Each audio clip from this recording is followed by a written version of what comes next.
جب انڈیا نے new C a be یعنی سٹیزنشپ امینڈمنٹ بل 2019 پاس کیا اور این آر سی جو ہے اس کو بھی پاس کیا، یہ بل ہے کیا بیسیکلی یہ ہے کہ یہ آن دی بیس آف ریلیجن ہے،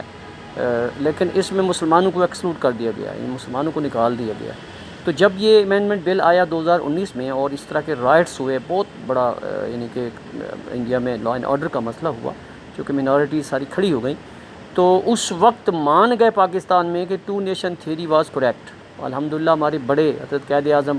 حضرت علامہ اقبال رحمہ اللہ، دونوں کو اللہ تعالیٰ دونوں پہ رحم کرے، اور ان سے بڑھ کے ان کی سرپرستی کرنے والے اولیاء اللہ حضرت امام اہل سنت امام احمد رضا بریلوی رحمۃ اللہ تعالیٰ، حضرت پیر جماعت علی شاہ، پیر مانکی شریف، پیر زکوٹی شریف، حضرت سیدنا حضرت نعیم الدین مراد آبادی رحمۃ اللہ تعالیٰ، یہ تمام ہستیاں جو ہیں یہ لیڈر تھیں ان کو چلانے کے لیے، ان ہستیوں کو، حضرت قائد اعظم کو چلانے کے لیے ان سب ہستیوں نے بہت بڑے بڑے اجتماعات کروائے، اپنے مریدوں کو حکم دیا۔ پیر جماعت علی شاہ رحمۃ اللہ تعالیٰ نے تو یہ فرما دیا تھا کہ جو قائد اعظم کی مسلم لیگ کو ووٹ نہیں دے گا وہ میری مریدی سے خارج ہے، بولے اس حد تک الحمدللہ موومنٹ چلی، پاکستان بنا۔ تو اس وقت 2019 میں اس بات کو مان لیا گیا کہ two nation theory was correct based upon truthful movement, لیکن آج دیکھیں افسوس ہوتا ہے کہ اس ٹو نیشن تھیوری کی نیگیشن ہو رہی ہے۔ وہ کس طرح کہ ایک ٹیمپل بنایا جا رہا ہے اسلام آباد میں، جس کی زمین پچھلی گورنمنٹ نے دی تھی، اور وہ بڑی کاسٹلی پریشیس زمین ہے، بڑی مہنگی ترین وہ مطلب ہے کہ لینڈ ہے۔ تو اس میں کوئی شک نہیں ہے کہ منارٹیز کے بہت بڑے رائٹس ہیں، اور ہمارا فرض ہے، ہمارا کانسٹیٹیوشن بھی یہی ان کو پروٹیکشن دیتا ہے، ہم ان کو خود پروٹیکشن دینے کے لیے تیار ہیں، ہم ان سے پیار کرتے ہیں جس لیول کا اسلام نے ہمیں اجازت دی ہے، اور ان سے مودت اس لیے رکھتے ہیں کہ شاید وہ ہمارے اخلاق سے متاثر ہو کر اللہ تعالیٰ ان کو ایمان کی دولت سے نوازے۔ بہرحال ان کے رائٹس ہیں، اس میں کوئی شک نہیں، لیکن یقین کر لیں کہ ان کو رائٹ بھی ہے اپنی میجارٹی ایریا میں بنائیں، اپنی پیسوں سے بنائیں، ٹھیک ہے، کوئی ایشو نہیں ہے، بنائیں، لیکن اس طرح گورنمنٹ کا بذات خود سرپرستی کرنا سوچنے کی بات ہے کہ یہ نیگیشن نہیں ہے، یہ پریکٹیکل اس کی یعنی ایک طرح کا اس کو ڈائیورٹ کر دینا، ڈیلیٹ کر دینا اور اس کو ریویو کر دینے والی بات ہے کہ ٹو نیشن تھیوری کو مانا بھی گیا 2019 میں، تھی بھی حق پہ مبنی، اسی وجہ سے ہم نے کہا تھا کہ ہم اور قوم ہیں، آپ اور قوم ہو، ہمارے ہیروز اور آپ کے ہیرو، اور ہمارے ہیروز آپ کے دشمن، اور آپ کے ہیروز ہمارے دشمن، ہم ان کو دشمن کہتے ہیں، غدار کہتے ہیں ایک دوسرے کے ہیروز کو، یہ بیسک تھیوری تھی۔ تو ہندو اور چیز ہے، مسلمان اور چیز ہے، ان کی تھیوریز علیحدہ ہیں، ان کا کھانا پینا، رسم و رواج، culture, every thing is different.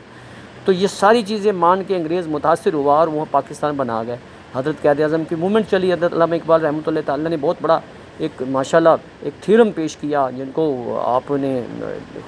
Pakistan کا خواب دیکھا، آپ نے اپنے ڈریم بیان کیے، تو اس کو پریکٹیکلی جو نا کنورٹ کیا حضرت قائد اعظم نے۔ تو آج مجھے بتائیں کہ کیا یہ ٹیمپل بنا کر ہم اس بات کو نعوذ باللہ اپنے کنڈکٹ سے ثابت نہیں کر رہے کہ ٹو نیشن تھیوری کو ہم نے نعوذ باللہ خود ہی ریورٹ کر دینا ہے؟ نو، ایسا نہیں ہو سکتا۔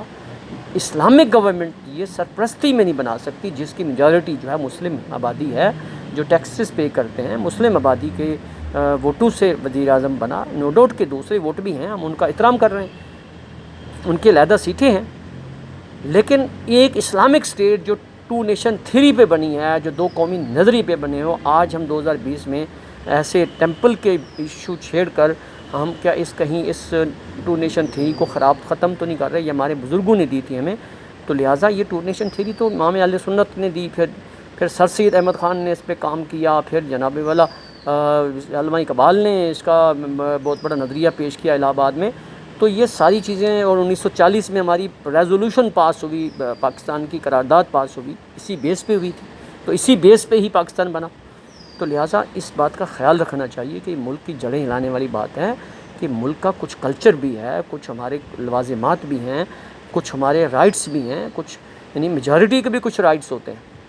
تو لہٰذا ان باتوں سے احتراز کیا جائے۔ کبھی قادیانی کا ایشو آ جاتا ہے، ابھی یہ ایشو آ گیا، اللہ تعالیٰ اب رحم فرمائے اس ملک پہ، یہ اسٹیٹ جو ہے یہ اسلام کے لیے بنی، الحمدللہ ہمارے آقا علیہ الصلوۃ والسلام کی جو عملی سنہ ہیں، جو اسلام قرآن کی تعلیمات ہیں، اس کا پریکٹیکل کرنے کے لیے یہ ملک لیا گیا تھا۔ خود قائد اعظم کی اسپیچز ہیں اس پہ، تو اللہ تعالیٰ سے دعا ہے کہ اس ملک پہ اللہ تبارک و تعالیٰ رحم فرمائے اور ہمیں ایسی چیزوں سے دور رکھے جو توحید کے خلاف ہوں، جو رسالت کی تعلیمات کے خلاف ہوں، جو اسلامک کلچر کے خلاف ہو.